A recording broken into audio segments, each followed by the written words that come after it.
শরীয়তপুরে মহান মে দিবস এবং জাতীয় পেশাগত স্বাস্থ্য ও সেফটি দিবস উদযাপিত হয়েছে। দিবসটি উপলক্ষে শরীয়তপুর জেলা প্রশাসন এবং কলকারখানা ও প্রতিষ্ঠান পরিদর্শন অধিদপ্তর গোপালগঞ্জ এর যৌথ আয়োজনে র্যালি ও আলোচনা সভা অনুষ্ঠিত হয়। আজ সকালে জেলা প্রশাসকের কার্যালয়ের সামনে থেকে র্যালিটি বের হয়ে জেলা শহরের প্রধান প্রধান সড়ক প্রদক্ষিণ করে পুনরায় জেলা প্রশাসক কার্যালয়ে এসে শেষ হয়।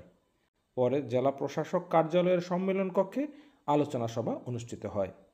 আলোচনা সভায় প্রধান অতিথি হিসেবে উপস্থিত ছিলেন শরীয়তপুরের জেলা প্রশাসক মোহাম্মদ আশরাফ উদ্দিন।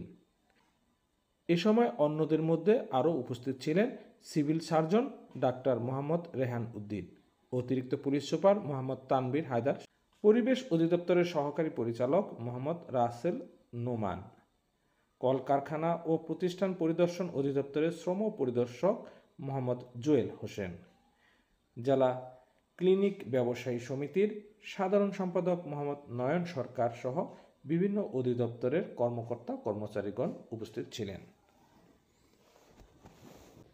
স্বদেশ সংবাদ, শরীয়তপুর।